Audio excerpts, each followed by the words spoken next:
Bonjour à tous, j'espère que vous vous portez bien.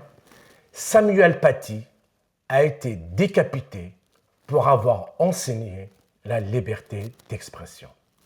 Ce lundi 26 janvier s'ouvre un procès en appel de 4 personnes impliquées dans l'assassinat du professeur d'histoire décapité en octobre 2020 par un islamiste dont l'activiste islamiste Abdelhakim Sefrioui et Brahim Chnina, le parent d'élève qui avait lancé la campagne contre l'enseignant.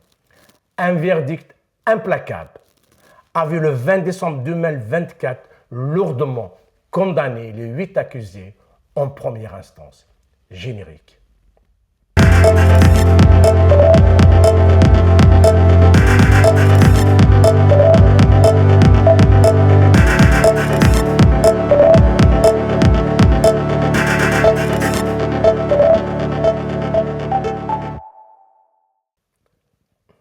La Cour d'appel de Paris va sans doute confirmer le verdict prononcé par la Cour d'assises spéciale qui a été allée bien au-delà des réquisitions du ministère public en première instance.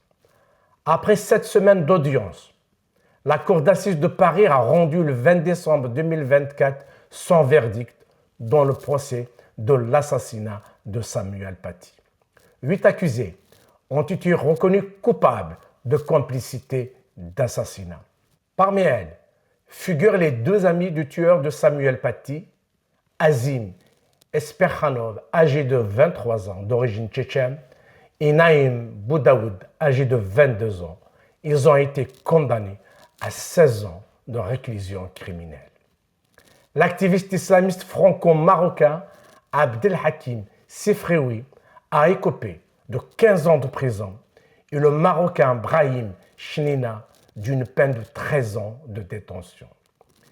Ils étaient tous les deux poursuivis pour avoir mené une campagne de haine contre Samuel Paty. Les magistrats ont mis en avant leur rôle central dans cette campagne à conduire à l'assassinat du professeur. Tout a commencé par le mensonge d'une collégienne. Et le père de la collégienne est Brahim Chnina. Il est cofondateur d'une association qui vient en aide aux personnes à mobilité réduite pour les aider notamment à se rendre en pèlerinage à la Mecque.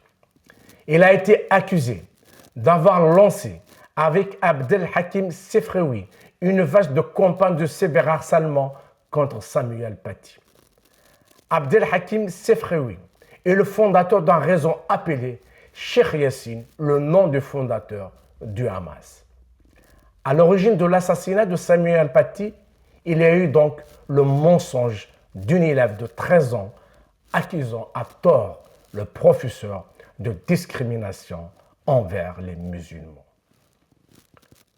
En réalité, il n'avait même pas assisté au cours d'histoire-géographie en question et son mensonge repris massivement sur les réseaux sociaux par des adultes peu scrupuleux a conduit à la mise à mort, selon les mots du parquet national antiterroriste du professeur.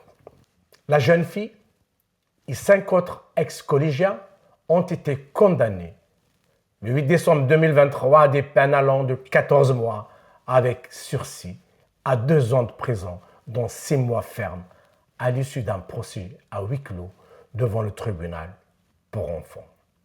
Je vous remercie d'avoir suivi cette vidéo. Partagez-la, mettez un j'aime, commentez, cliquez sur la cloche, abonnez-vous, prenez soin de vous et de vos proches. À très bientôt.